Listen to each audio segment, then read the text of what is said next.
Oh, ça fait du bien. C'est génial! Oh ouais!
C'est pas possible!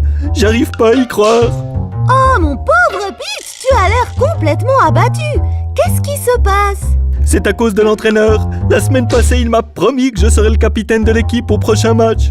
Et finalement, il a choisi Robbie, cette espèce d'âne. Oh bon, c'est pas très sympa de traiter quelqu'un d'âne. Mais c'est vraiment un âne! Gris, avec 4 pattes et un gros museau. Il n'arrive même pas à dribbler. Tout ce qu'il sait faire, c'est crier. Ne t'en fais pas, les choses peuvent s'arranger. Ouais, ben j'espère, car là maintenant, je me sens nul, faible, rikiki, comme une petite crotte d'âne.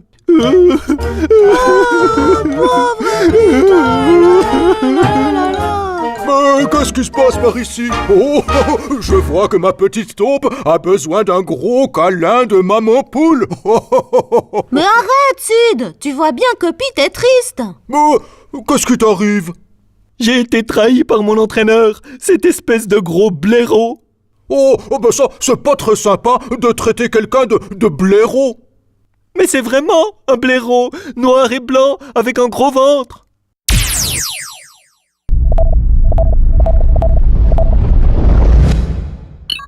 Bonjour les amis, mon radar a signalé un gros niveau de tension et de stress dans votre maison. Tout va bien? Salut Kaz. Ne t'inquiète pas, j'ai juste un petit souci avec mon entraîneur de foot. Oui, il a menti à Pete en lui faisant croire qu'il serait capitaine de l'équipe. Mais il a changé d'avis. C'est pas cool. Pour détendre l'atmosphère, je vous propose une histoire. Connaissez-vous l'histoire de Joseph et de ses frères? Joseph, le papa de Jésus? Non, un autre Joseph. Vous pouvez lire son histoire en ouvrant la Bible au livre de la Genèse. Vous vous souvenez de l'histoire de Jacob et Ésaü? Oui! Eh bien, Jacob a eu 12 fils. Mais il avait un chouchou, Joseph. Cela a rendu ses frères très jaloux et a fini par poser de gros problèmes à Joseph. Heureusement, Dieu a permis que ces mauvaises choses soient transformées en belles choses pour Joseph et sa famille. J'ai bien besoin d'une histoire comme ça me remontera le moral. J'en suis sûr. Bonne histoire, les amis.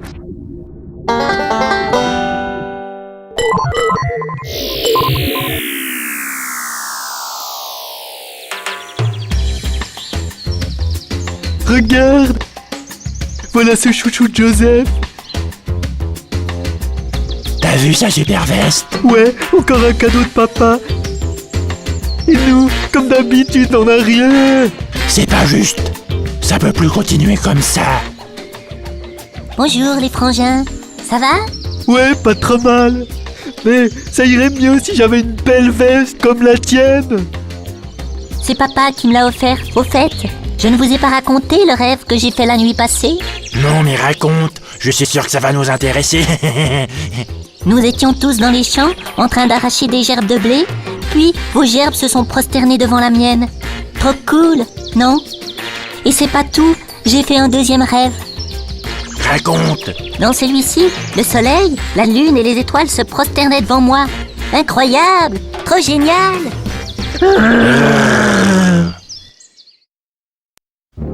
Quelques jours plus tard... Tiens, voilà notre cher frère. Quel rêve va-t-il encore nous raconter aujourd'hui? J'en peux plus de ces histoires. Il faut qu'on se débarrasse de lui une fois pour toutes. J'ai une idée. Je t'écoute. Jetons-le là-dedans. Ouais. Hello, ça va? Qu'est-ce qui se passe? Pourquoi vous me regardez comme ça? Au secours! Au secours! Aïe! Aïe!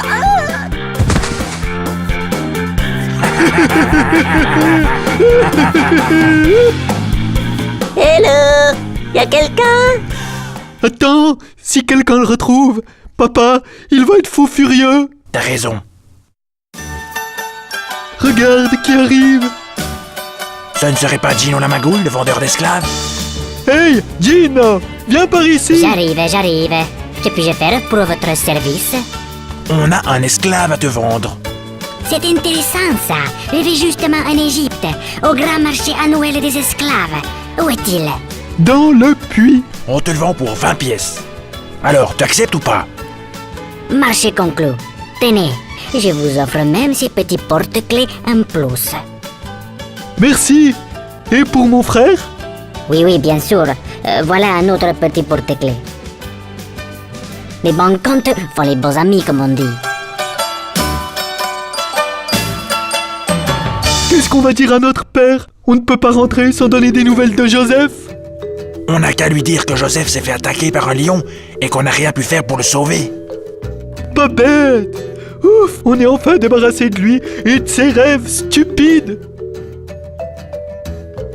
Oh! Pauvre Joseph! Comment va-t-il s'en sortir? Être vendu comme esclave? Oh, quelle cruauté! Oh oui! Et c'est quoi un esclave, au fait? C'est un serviteur qui doit sécher la reine quand elle sort du bain. Oh, ben non, c'est un prisonnier qui a des chaînes et qui travaille dans les champs en chantant des paroles très tristes. N'importe quoi! Les esclaves doivent goûter les gâteaux du roi pour voir s'ils ne sont pas empoisonnés. Mais tu regardes trop la télé, ma pauvre.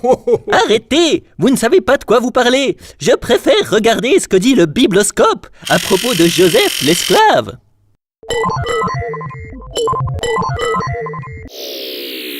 Les esclaves qui étaient prisonniers de guerre étaient traités durement. Ils devaient travailler dans les champs et leur vie était difficile. Joseph, par contre, a été vendu à Potiphar, un homme important du pharaon. Joseph était un esclave différent, il était intelligent, beau et certainement bien traité. Il devait s'occuper de la maison de Potiphar et prendre soin de tous les biens de son maître. Il pouvait se déplacer assez librement. Joseph, il avait une vie assez agréable, au fait. Tu rigoles? Il était séparé de sa famille, loin de chez lui. C'était affreux. Oui, mais ce n'était pas une super famille quand tu vois ce que ses frères lui ont fait. J'ai envie de connaître la suite de cette histoire, pas vous? Ah Oh oui, bien sûr.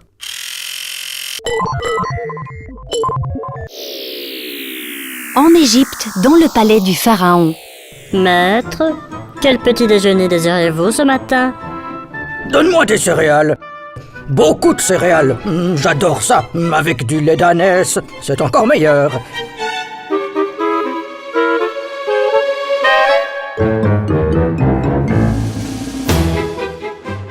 J'ai fait un drôle de rêve cette nuit. Je ne sais pas pourquoi. Peut-être que c'est à cause de toutes les décisions que je dois prendre ces temps.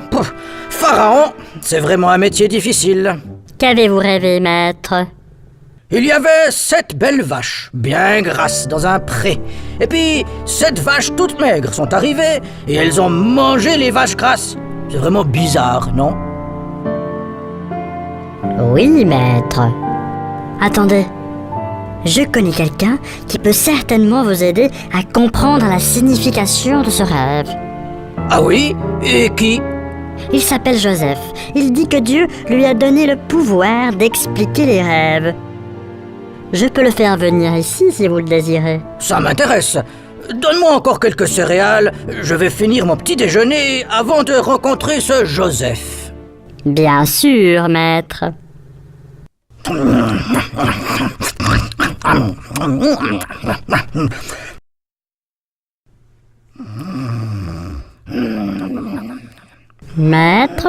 Maître, réveillez-vous, je suis de retour. Quoi? Hein? Oh, déjà? Tu as fait vite. Et tu es Joseph? Oui, Pharaon, c'est moi. Mon serviteur me dit que tu peux expliquer les rêves. C'est vrai? Tout à fait. Ça tombe bien, car j'ai fait 2 rêves très bizarres la nuit passée. Votre serviteur m'a décrit le rêve avec les vaches. Mais vous dites qu'il y a un deuxième rêve? Oui, dans un 2e rêve, 7 épis gros et pleins se font engloutir par 7 petits épis tout secs. Alors, Joseph, peux-tu expliquer ces rêves? Oui, Dieu a décidé de révéler ce qu'il allait faire. Voici l'explication de vos rêves. Ils annoncent en fait un seul et même événement. Pendant 7 années, vous aurez de belles récoltes. Ce sont 7 années d'abondance. Puis viendront 7 années de famine. Cette famine sera terrible. 7 années de famine. Que faire pour éviter ça? Rien. Mais si vous êtes d'accord de m'écouter, j'ai un conseil à vous donner. Vas-y. Avant la famine, il y aura 7 années d'abondance. Vous devriez faire des réserves. De cette manière, quand la famine arrivera, les gens pourront les utiliser. Excellente idée! Et puisque tu es si intelligent et si sage, je te donne le commandement de toute l'Égypte. Tout le monde devra t'obéir, sauf moi, bien sûr. Merci, Pharaon. Vous êtes trop bon. Quoi? Une famine? Oh non, ça veut dire que les gens n'auront plus rien à manger. Oh là là là là là là. Oh, plus rien du tout! Quelle horreur! Mais ils n'ont qu'à aller faire des courses au magasin. Enfin, Pete, il n'y avait pas de supermarché à l'époque. Oh non, oh, c'est trop terrible. Je peux pas imaginer un monde sans nourriture. Oh, c'est comme une fleur sans pétales, une rivière sans eau, un vélo sans roue, une maison sans toit, un coucher de soleil sans soleil. C'est bon, Sid, on a compris. Mais alors, ils mangeaient quoi les gens à cette époque? Pour le savoir, une seule solution. Le bibloscope. À l'époque de Joseph, il n'y avait pas de grands magasins et on ne pouvait pas garder la nourriture dans des frigos comme aujourd'hui. Dans l'Antiquité, les Égyptiens mangeaient essentiellement du pain et buvaient de la bière. Ils avaient donc besoin de beaucoup de céréales. Ils complétaient leur repas avec du poisson et de la viande. Les personnes les plus riches pouvaient se procurer des fruits comme des dattes ou du raisin par exemple. Pour cultiver toutes ces choses, ils dépendaient du Nil, le grand fleuve qui traverse ce pays. S'il n'y avait pas assez d'eau, les cultures s'asséchaient. S'il y avait trop d'eau, elles se noyaient. C'était donc un vrai casse-tête pour avoir suffisamment à manger en tout temps. Du pain, de la bière, du poisson. C'est vraiment pas très appétissant comme repas. Eh ben, heureusement que je suis pas né à cette époque, ça aurait été un vrai supplice pour mon estomac. Ouh là là là là. Oh bon? Moi j'adore les céréales. Je me serais bien plu en Égypte. En plus, il y a du soleil. C'est la classe totale. N'oublions pas l'histoire, les amis. Tu as raison, Pete. Où en étions-nous? Joseph a été nommé commandant de toute l'Égypte et il a décidé de faire des réserves pour qu'il y ait assez de nourriture pendant la famine. C'est juste, Mila. Tu as vraiment une mémoire exceptionnelle, prodigieuse. Tu es gentil, Pete, mais n'en fais pas trop quand même. Disons que je suis juste génial.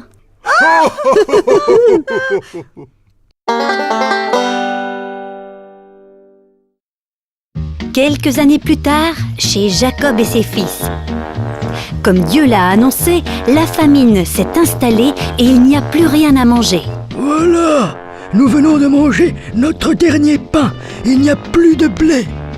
Qu'allons-nous faire maintenant? J'ai entendu dire qu'on peut acheter du blé en Égypte, car elles ont de grandes réserves. Comment est-ce possible? Plus rien ne pousse depuis des mois.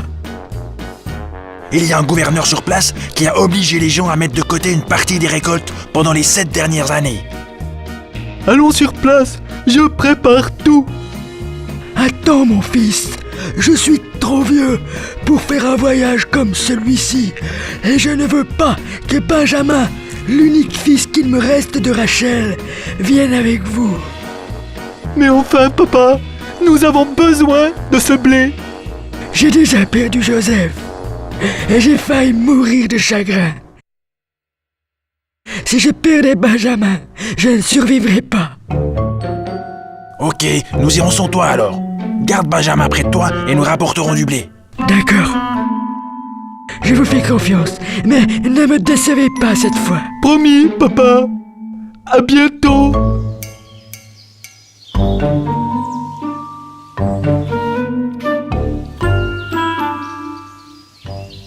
Alors, vous avez pu acheter du blé? Ouais. Très bien. Vous avez fait du beau travail. Mais qu'est-ce qu'il y a? Quelque chose ne va pas? Où est Siméon? Il est resté en Égypte. Quoi? Vous m'aviez promis que tout se passerait bien. Que fait-il là-bas? L'homme qui dirige le pays est très sévère. Il a cru que nous étions des espions. Et il a gardé Siméon prisonnier. Il ne le libérera que si... Si quoi? Dis-le-moi dans un chameau. Si nous retournons en Égypte. Avec Benjamin. C'est exclu. Je refuse. Je ne veux pas que Benjamin aille en Égypte. S'il le met en prison lui aussi, que me restera-t-il de mon mariage avec Rachel? Rien. R-I-N. Rien. Mais enfin, papa, nous n'avons pas le choix. On ne peut pas abandonner Siméon là-bas. Tu as raison. Mais avant de retourner là-bas, nous mangerons tout le blé que nous avons acheté.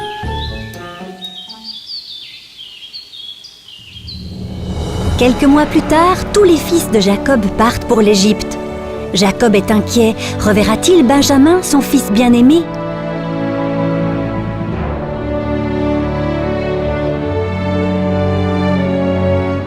Lorsque le convoi arrive en Égypte, Joseph accueille ses frères, mais comme la première fois, ses frères ne le reconnaissent pas. Maître, vos frères sont arrivés. Le plus jeune est avec eux.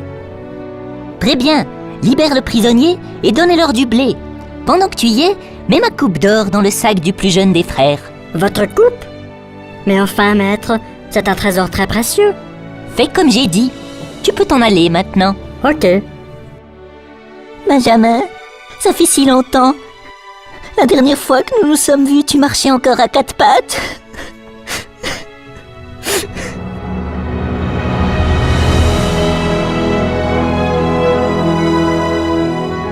Bonjour, je vois que vous êtes venu avec votre jeune frère. C'est bien.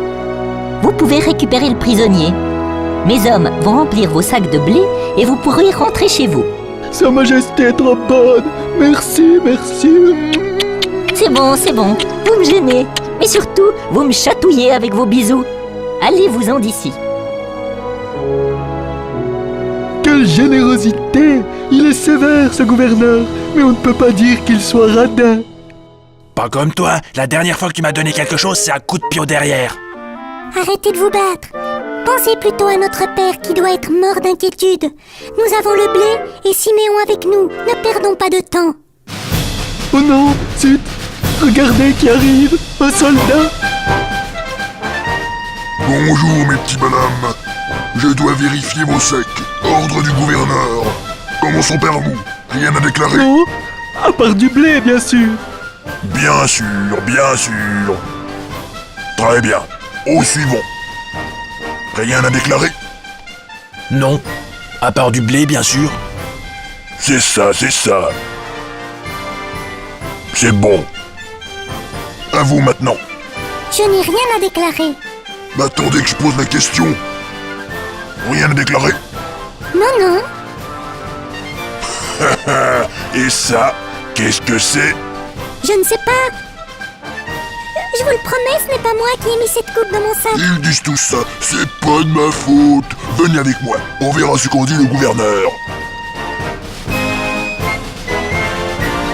Mais comment as-tu pu faire ça après ce que j'ai fait pour toi? Maître, je vous le promets, ce n'est pas moi. Quelqu'un a mis cette coupe dans mon sac. Je suis innocent, je vous jure. Ce qui s'est passé est très grave. Je te fais prisonnier. Pitié, pitié, ne faites pas ça. Mon père ne pourrait pas le supporter. Il a déjà perdu un fils. Si je ne rentre pas vers lui, il mourra. Ok, ça suffit comme ça. Ce petit jeu a assez duré maintenant. Je suis Joseph, votre frère. Celui que vous avez vendu aux Égyptiens. Joseph? Joseph? Joseph? Oui, c'est bien moi. Ne vous en faites pas. Je ne vous en veux pas. Dieu a utilisé ce qui est arrivé pour vous sauver. Je vais faire venir Jacob ici. Vous aurez une terre rien que pour vous et vous serez heureux. Lorsque Jacob apprend la nouvelle, il rejoint son fils sans attendre. Dieu a utilisé Joseph et son incroyable histoire pour sauver Jacob et toute sa famille. Il a fait un pas de plus dans l'accomplissement de sa promesse, rendre son peuple aussi nombreux que les étoiles.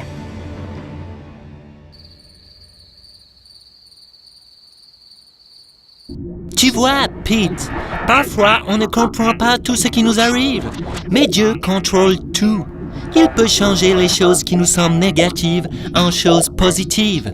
Merci, Kaz. Ça m'encourage vraiment de savoir que Dieu sait tout, même pourquoi je ne suis pas le capitaine de l'équipe de foot. Oui, c'est vrai. Tu peux vivre ta vie avec plus de légèreté. Kaz? Oui? Le quiz! Le quiz! Le quiz! Oh oui, ça vient. Si vous avez bien suivi cette histoire, vous répondez sans problème à ces 3 questions. Premièrement, pourquoi Joseph a-t-il été vendu par ses frères? A. Parce qu'ils avaient besoin d'argent. B. Parce qu'ils étaient jaloux. C. Parce qu'ils voulaient faire une farce à leur papa.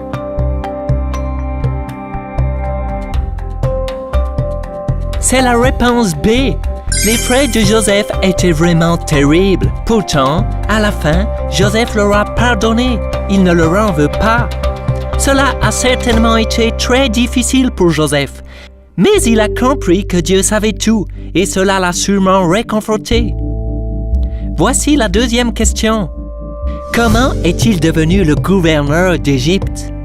A. Il a impressionné le pharaon par sa sagesse et il a pu interpréter 2 de ses rêves. B. Il a fait un tour de magie incroyable qui a plu au pharaon. C. Il était le meilleur élève de sa classe et le pharaon l'a choisi pour ça.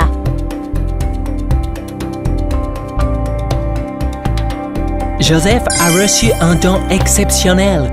Il pouvait comprendre ce que Dieu voulait dire dans les rêves. Tout le monde reçoit des dons particuliers de la part de Dieu. À toi de le découvrir et de les utiliser. Si tu ne les connais pas encore, demande à tes parents, à tes amis ou aux gens qui te connaissent bien de t'aider à les trouver. Pour terminer, voici la 3e question. Pourquoi Joseph fait-il mettre sa coupe dans le sac de Benjamin? A. Il désirait lui faire un cadeau magnifique. B. Il voulait mettre ses frères à l'épreuve avant de révéler son identité. C. Joseph était un grand farceur. C'était une blague pour voir la grimace de ses frères.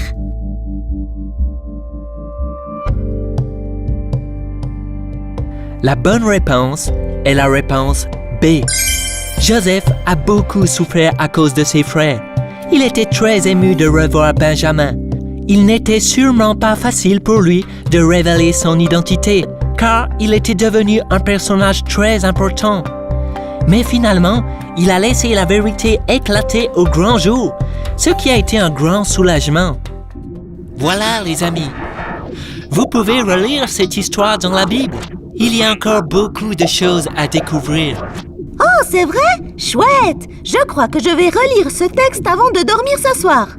Eh bien, moi, j'ai envie de faire du foot. Tu viens avec moi, Sid? À vos ordres, capitaine. À bientôt, les amis. Amusez-vous bien. Au revoir! Max et Minnie sont tes amis. Max et Minnie sont super gentils. rigole avec tous les enfants, les petits et les grands. Doré Mila, salut, c'est moi.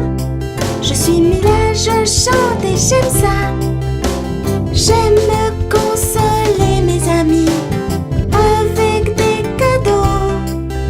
Je les fais apparaître quand je veux. Je suis câline et gentille. Je suis Pittsburgh, le fou youhou. Mais je préfère que tu m'appelles Pete. J'aime bien faire des bêtises et je saute partout. Je peux transporter mes amis. Avec moi, on s'amuse toujours.